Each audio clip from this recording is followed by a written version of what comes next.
अस्सलाम वालेकुम व्यूअर्स, कैसे हैं आप। इस वीडियो में हम बात करने जा रहे हैं कि रूम कूलर को आप 24 आवर्स कैसे चला सकते हैं। जैसे कि मैंने पिछली वीडियो में बात की थी कि एक जो रूम कूलर होता है, एयर कूलर जो होता है, उसको हम कुछ घंटों के लिए भी चला सकते हैं, बैकअप पर डायरेक्टली भी रन कर सकते हैं विदाउट एनी बैकअप। और इसके अलावा हम अगर आपको पूरी नाइट का बैकअप चाहिए हो तो वो भी मुमकिन है।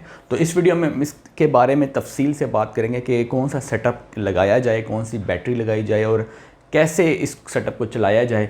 तो चलिए शुरू करते हैं जी। तो व्यूअर्स, मैं आपके सामने कंप्लीट कैलकुलेशन आपके सामने रखूंगा। एक अदर कैलकुलेटर मैंने अपने साथ रख लिया है, वो इसलिए रख लिया है साइंटिफिक कैलकुलेटर, ताकि हम जो भी कैलकुलेशन करें तो वो आपके सामने हो। व्यूअर्स, सपोज करें कि हमारे पास एक कूलर, एयर कूलर है। ये हमारे पास एयर कूलर है। ये याद रखिए कि we are talking about DC air cooler. हम एसी एयर कूलर की बात नहीं कर रहे। उसके ऊपर हम एक नेक्स्ट वीडियो बनाएंगे कि एसी एयर कूलर को 24 घंटे कैसे चलाना है या चंद घंटों के लिए कैसे चलाना है। ये अदर टॉपिक है, क्योंकि अभी हम डीसी कूलर की बात कर रहे हैं। लास्ट वीडियो में मैंने डीसी एयर कूलर यानी 12 वोल्ट्स के इस कूलर की बात की थी, और मैंने ये कहा था कि आपको कि अगर आप मेरी लास्ट वीडियो देखें, मैं लिंक आपको शेयर कर देता हूँ। उसमें मैंने ये कहा था कि एयर कूलर को अगर आपने चलाना है तो आपको मिनिमम कितनी बैटरी रखनी चाहिए। अगर आपने एक पैनल पे इसको चलाना है तो अगर 150 या 180 वाट्स का अगर आप एक पैनल यूज़ करते हैं तो उसके साथ मैंने बताया था कि 20 AH से लेकर 50 AH के दरमियान में कोई भी बैटरी आप यूज़ कर सकते हैं।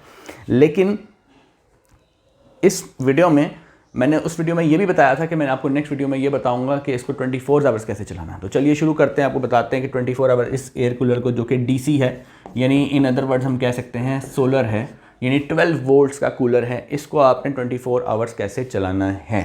अब इसको रन करने के लिए डेफिनेटली कूलर का जो सप्लाई है, यहाँ पे अगर हम सप्लाई लिखें तो इसको कितनी सप्लाई चाहिए, एक प्लस और एक माइनस। इसको चाहिए वैसे तो 12 वोल्ट चाहिए, लेकिन जब बैटरी आपकी फुल चार्ज होती है तो वो 12 वोल्ट से ऊपर ही दे रही होती है। इन 12 वोल्ट से लेकर 14 वोल्ट के दरमियान में वोल्टेज इसको सप्लाई हो रहे होते हैं। अब कितने एम्पेयर्स इसको चाहिए, ये तो हो गई वोल्टेज। एम्पेयर्स इसको कितने चाहिए, तो एम्पेयर्स जो हैं वो, इसको मैंने एक ऐसा कूलर भी रन किया है जिसमें सिर्फ 3.3 एम्पेयर्स जा रहे थे, और मैंने ऐसा कूलर भी देखा जिसमें 6 एम्पेयर्स जा रहे थे। तो मैं ये कह सकता हूँ रफली के 4 से 6 एम्पेयर, या आप कह लें 3 से 6 के दरमियान कोई वैल्यू भी हो सकती है। लेकिन चलें 3.3 को भी मैं 4 ले लेता हूँ। 4 एम्पेयर से लेकर 6 एम्पेयर तक इसकी कोई भी वैल्यू हो सकती है, वेरी कर सकती है डिपेंडिंग अपॉन द साइज़ कि आपके इस एयर कूलर का साइज़ क्या है। अगर छोटा है तो हो सकता है कम एम्पेयर ले रहा होगा, अगर बड़ा है तो ज़्यादा एम्पेयर ले रहा होगा, क्योंकि इसमें 3 या 4 साइजेस आते हैं। अब हम बात करते हैं कि ठीक है, सप्लाई तो आपने इसकी देनी है, इतने वोल्टेज इतने एम्पेयर जो है इसकी रिक्वायरमेंट है, लेकिन आपकी रिक्वायरमेंट ये है कि आपने इसको 24 घंटे चलाना है, वो भी विदाउट वापडा। आप सोलर पे चलाना चाहते हैं, विदाउट वापडा चलाना चाहते हैं और 24 घंटे चलाना चाहते हैं। ये सिनेरियो हमने इस वीडियो में डिस्कस करना है, और इसको डिस्कस करने के लिए सबसे बताऊंगा सोलर पैनल जो है वो आपको कितने चाहिए। तो एक बात तो आपने ज़हन रखनी है कि 150 वाट का अगर आप एक पैनल यूज़ कर रहे हैं तो विदाउट वापडा इसको 24 घंटे इस्तेमाल नहीं कर सकते। ये नामुमकिन बात है। क्यों? 150 वाट का पैनल जब डायरेक्टली कूलर रन कर रहा होगा तो देखें कि अगर वो 150 वाट का पैनल आपको कितने एम्पेयर देता है, 150 का हो या 180 का हो, आपको एम्पेयर देगा 7 एम्पेयर टू 9 एम्पेयर के दरमियान में। तो इतने एम्पेयर्स वो आपको दे रहा है, तो इसमें से 5 से 6 एम्पेयर्स तो यहाँ चले गए, पीछे रह गए सिर्फ 2 एम्पेयर्स, 2 या 3 एम्पेयर से। 2 या 3 एम्पेयर से आपकी क्या बैटरी चार्ज हो जाएगी? तो वो एक क्वेश्चन है कि वो अगर बैटरी कितनी बड़ी है। अगर तो बैटरी 50 AH से नीचे हुई, यानी 20 AH या 35 AH, तो फिर तो 3 एम्पेयर अगर उसको जाते जा रहे हैं तो वो शाम तक 8 घंटे 9 घंटे लगा के चार्ज हो सकती है। पैनल आप ले लें 280 वाट का, यानी कि अगर 9 एम्पेयर दे रहा हो और 31 वोल्ट दे रहा हो, ये कम्बिनेशन हो सकता है ओपन सर्किट में। ये ओपन सर्किट है, और क्लोज सर्किट में यानी SC यहाँ लिखा हो या IMP लिखा हो, मैक्सिमम जो वो आपको देगा क्लोज में, यानी ऑन लोड वोल्टेज, वो वोल्टेज हो सकता है कि ये 28 के करीब दे दे, हो सकता है ये एम्पेयर जो हैं वो आपको 8.5 के करीब दे दे, या हो सकता है वोल्टेज इससे भी थोड़े से कम हो, 1 वोल्ट इससे भी कम हो। तो ये कुछ इस तरह की वैल्यू आपको मिलती है एक पैनल की। अब सवाल ये है कि अगर आपने 280 वाट का पैनल यूज़ किया और इतने आपको वोल्टेज और एम्पेयर मिल रहे हो 8.5 और 28 वोल्ट के करीब करीब, चलें इससे 1-2 वोल्ट आगे पीछे हो सकते हैं, एम्पेयर एक दो आगे पीछे हो सकते हैं depending upon the weather condition या डिपेंडिंग अपॉन द मैन्युफैक्चरर, क्योंकि पैनल मुख्तलिफ मैन्युफैक्चरर का मुख्तलिफ वोल्टेज एम्पियर का होता है। मैं एक ऐसी बात नहीं कह रहा, ऐसा क्लेम नहीं कर रहा कि यही आंसर आएगा, इसके करीब करीब ही आएगा। तो चलें फिर अब मुझे बताएं कि क्या आप एक पैनल के साथ जो है वो इस सोलर कूलर को चला सकेंगे पूरी रात। ये हमने सारी कैलकुलेशन करनी है। तो पहले हम एक पैनल लेंगे, सिंगल पैनल का हम इस्तेमाल करेंगे। तो पहले देखते हैं कि जिसका कंट्रोलर कौन सा लगाएंगे। तो भाई देखें, ये 28 से 30 वोल्ट जब आ रहे होते हैं तो PWM चार्ज कंट्रोलर यूज़ नहीं करना। सही इसका जो तरीक़ाकार है वो ये है कि PWM वहाँ पे यूज़ ना करें। लोग कर रहे होते हैं लेकिन PWM फिर जल्दी ख़राब भी हो जाता है। और PWM चार्ज कंट्रोलर की जो एफिशिएंसी होती है वो 70% से ज़्यादा होती ही नहीं। दूसरी बात यह कि वोल्टेज इसके आ रहे हैं 28 से 30, तो 28-30 वोल्ट के आसपास वोल्टेज अगर हों तो वो ये PWM चार्ज कंट्रोलर जो है प्रॉपरली हैंडल नहीं करता। ये नहीं मैं कह रहा कि ये बिल्कुल वर्क नहीं करता, कर सकता है, लेकिन हो सकता है बाद लोग ऐसे भी होंगे जो कह रहे होंगे जी हम तो कर रहे हैं, हमारा कर रहा है।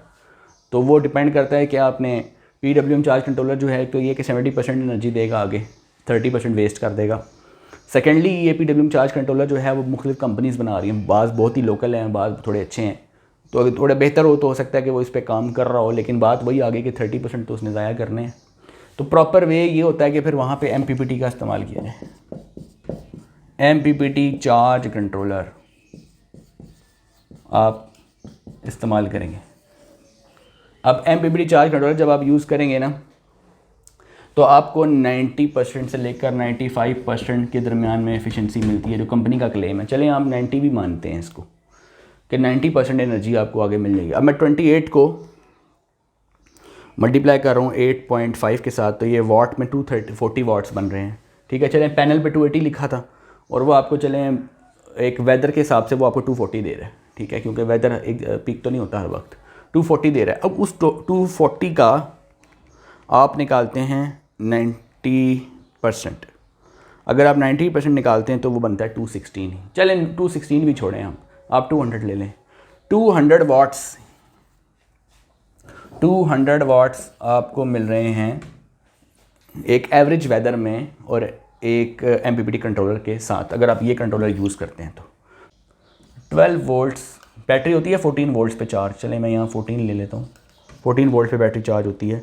200 डिवाइड बाई 14 तो आपका आंसर आएगा 14.2 एम्पेयर्स, यानी मैक्सिमम 14 एम्पेयर या 15 एम्पेयर, 14 से 15 एम्पेयर आपको मैक्सिमम मिलेंगे ये बैटरी चार्ज करने के लिए। तो अगर आप एक पैनल यूज़ करते हैं तो आपको 14 एम्पेयर्स से ये बैटरी चार्ज हो सकती है 12 वोल्ट की। ठीक है, अब आप लोड भी साथ रन कर रहे हैं। यही सोलर कूलर हो जो कि आपने चले एक बड़े साइज़ का कूलर ले लेते हैं 6 एम्पेयर जो लेता है, तो इस 14 में से 6 तो यहाँ चले गए, तो पीछे रह गए 8 एम्पेयर। अब बैटरी आपकी कितने एम्पेयर से चार्ज होगी? 8 एम्पेयर से, क्योंकि लोड भी आप या तो लोड ना होता तो 14 के 14 यहीं जाते, लेकिन अब चूंकि लोड भी साथ ही लगाया हुआ आपने तो कुछ एम्पेयर यहाँ चले जाएंगे। 14 टोटल थे, 14 में से 6 यहाँ चले गए, 8 यहाँ चले गए। अब 8 एम्पेयर से अगर बैटरी चार्ज हो, अब बैटरी आपने लगाई कौन सी है? फॉर एग्जाम्पल आपने लगाई है 180 या 200 AH की बैटरी लगाई हुई है। 200 AH की बैटरी आपने लगाई हुई है, डिवाइडेड बाई उसको कितने एम्पेयर जा रहे हैं? 8। तो 200 डिवाइडेड बाई 8 करते हैं तो 25 घंटे चाहिए इसको चार्ज करने के लिए। अब मुझे बताएं क्या दिन में 25 घंटे सोलर के होते हैं? नहीं होते। 25 आवर्स दिन में सोलर के नहीं होते, 10 घंटे के करीब होते हैं। लिहाजा ये बैटरी बड़ी है और पैनल फिर भी छोटा है, क्योंकि इस पैनल से आप लोड भी रन करना चाहते हैं और बैटरी भी चार्ज करना चाहते हैं। लिहाजा ये पूरी रात का बैकअप नहीं मिलेगा, क्योंकि देखें दिन में तो उसने फ्री चलना है। तो 24 में से आप 10 घंटे तो निकाल दें, या 10 से 12 आप निकाल देते हैं, 10 निकाल दें, चलें 24 में से 10 निकाल देंगे, 14 घंटे बचते हैं। तो 14 घंटे का बैकअप आपको, कम से कम 14 घंटे का बैकअप चाहिए आपको रात को, मगरिब से लेकर सुबह फजर तक। तो 14 घंटे का बैकअप अगर आपको मिल जाता है सुबह 6 बजे से लेकर दिन के 8 बजे तक के दरमियान में जो टाइम है 14 आवर्स, अगर आपको ये मिल जाते हैं तो फिर आप ये कह सकते हैं हाँ जी ये मेरा सोलर कूलर जो है वो चल रहा है 24 घंटे जो है वो चल रहा है विदाउट वापडा। लेकिन अभी भी आपका प्रॉब्लम हल नहीं हुआ। क्यों? 25 घंटे चाहिए 200 AH की बैटरी को चार्ज करने के लिए। चलें जी, अब हम ये करते हैं कि एक पैनल का इस्तेमाल नहीं करते बल्कि 2 पैनल का इस्तेमाल कर लेते हैं। मैं यहाँ पे लिख देता हूँ 2 पैनल्स ऑफ 280 वाट्स। जब 2 पैनल्स होंगे तो यहाँ पे वाट्स जो आपको डबल मिलेंगे। 216 वाट से मैंने 200 लगाए थे, चले मैं 400 वाट कर लेता हूँ। यहाँ पे 420 वाट कर लेते हैं, चले 420 वाट्स कर लेते हैं, क्योंकि अब आपने 2 पैनल लगा दिए हैं 280 के, तो 420 वाट तो आपको 100% मिलेंगे। अब इसको हम 14 वोल्ट से डिवाइड करेंगे, 420 डिवाइड बाई 14 करते हैं तो आ गया 30। 14 वोल्ट से बैटरी चार्ज हो रही है, 30 एम्पेयर तो आपको लाजमी मिलेंगे।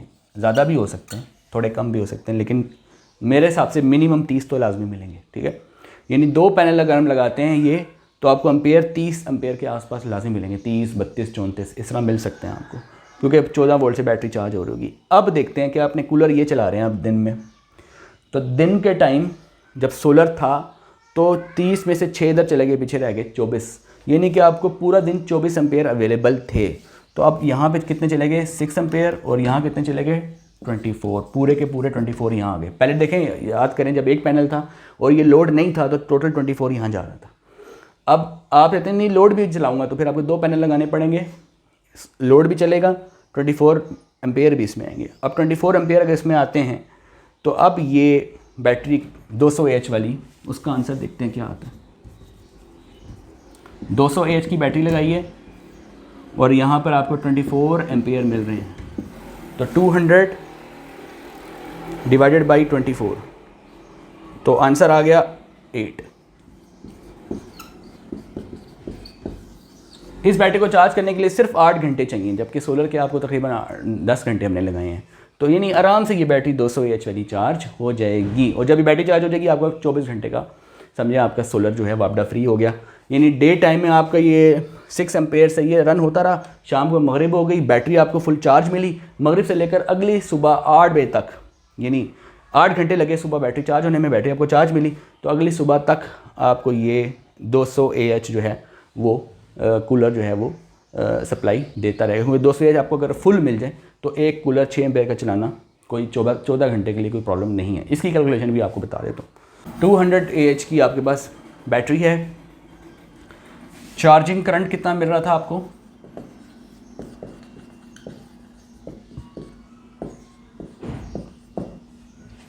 लोड तो आपका चल ही रहा है। देखें आपको 30 एम्पेयर मिनिमम मिल रहे थे, 30 में से आपके 6 जो है वो कूलर चला रहे थे, तो कूलर तो समझे आपका फ्री रन होता रहा पूरा दिन, कूलर 6 एम्पेयर पे फ्री रन होता रहा। तो पीछे आपको मिले 24 एम्पेयर, वो 24 एम्पेयर आपको चार्जिंग करंट मिला बैटरी के लिए, और बैटरी कितनी लगाई हुई थी 200। तो कितने घंटे लगेंगे,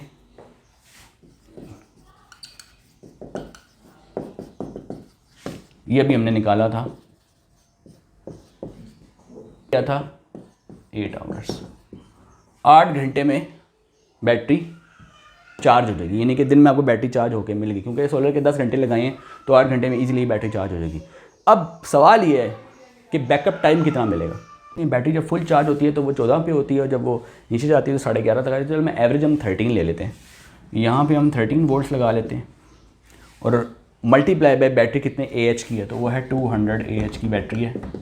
और लोड इसके ऊपर आप जो चलाना चाहते हैं पूरा, तो कूलर आप चला रहे हैं जो कि 6 एम्पेयर ले रहा था, 12 वोल्ट 6 एम्पेयर्स, देखें 12 वोल्ट 6 एम्पेयर्स, तो 72 वाट्स ये आपका लोड है। तो यहाँ पे आप 72 वाट्स लिखेंगे। अब इसका आपने आंसर निकालना है, 13 मल्टीप्लाई बाय 200, तो आंसर आ गया आपका 2600 डिवाइडेड बाई 72,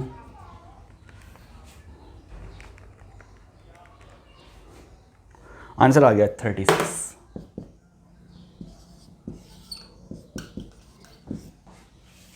यानी बैकअप टाइम थियोरेटिकली 36 घंटे निकलता है, 36 घंटे बैकअप टाइम निकलता है अगर लोड इतना हो तो आपके पास तो बैकअप खाली कितने घंटे का है, बैकअप जो है आपको चाहिए सिर्फ 14-15 घंटे का। लेकिन चलें ये तो थियोरेटिकल वैल्यू है, हम कहते हैं कि चलें ठीक है, ये हो सकता है कि ये ज़्यादा एम्पेयर ले रहा हो, और ये भी हो सकता है कि ये वोल्टेज जो है 13 ना हो, तो और हो सकता है कि धूप एक जैसी ना हो, बहुत सारी प्रॉब्लम्स हैं। तो सारी प्रॉब्लम्स के साथ 36 आंसर नहीं भी आता, चलें आंसर आपका 24 भी आ जाता है, 30 भी आ जाता है, तब भी हम इस बारे में श्योर हैं कि ये air cooler, solar air cooler आराम से 200 एच की बैटरी के ऊपर पूरी रात निकाल जाएगा। अब एक फैक्टर और भी है कि ये बैटरी नई है या पुरानी, एक फैक्टर ये भी है, ये बहुत इंपॉर्टेंट फैक्टर है। समटाइम ये बैटरी 1-1 साल पुरानी, 1.5 साल पुरानी होती है, तो उसके ऊपर आप एक्सपेक्ट करें कि आपको ये 36 वैल्यू मिलेगी, ये नहीं मिलेगी। ये वैल्यूज़ तब मिलती हैं आपको, ये आइडियल कैलकुलेशन तब होती है जब बैटरी बिल्कुल नहीं हो, ठीक है। अब बैटरी की कुछ एफिशिएंसी भी तो है ना, कि बैटरी कितनी एफिशिएंट है। लेड एसिड बैटरी तो थियोरेटिकली हम कहते हैं 50% एफिशिएंट है, मतलब वो तो इतनी एफिशिएंसी होती नहीं। तो अगर ये 200 लिखा है, चले हम इसको 150 मान लेते हैं, और इसको हम 13 चलें ले लेते हैं, इसको हम 72 के बजाय 80 ले लेते हैं, फिर आप देखें यहाँ पे आंसर बहुत छोटा आएगा, 20s में आएगा। तो इसका मतलब है कि फिर भी इन दैट केस ऑल्सो आपको जो है वो ये एक 200 एच वाली बैटरी इस सोलर कूलर के साथ 24 घंटे आराम से दे सकती है। तो अब आपको क्या करना है, जब सोलर कूलर आपको यूज़ करना है तो 200 एच की बैटरी यूज़ करनी है और 280 वाट्स के 2 पैनल का इस्तेमाल करना है। तो आई होप कि आपको इस वीडियो के अंदर पूरी मालूमात मिल गई होगी और आपको अच्छी तरह पता चल गया होगा कि कब कौन सा सेटअप आपने लगाना है, किस सिनेरियो में कौन सी चीज़ आपको लगानी पड़ेगी। मार्केट से आप गलत चीज़ आप नहीं खरीदेंगे, बल्कि ये कैलकुलेशन करके आप मार्केट जाएंगे और चीज़ों को परचेज़ करेंगे। मैं इसी तरह की मालूमाती वीडियो आपके लिए लेकर आऊँगा। चैनल को सब्सक्राइब करना ना भूलिएगा। मिलते हैं नेक्स्ट वीडियो में, तब तक के लिए अल्लाह हाफ़िज़।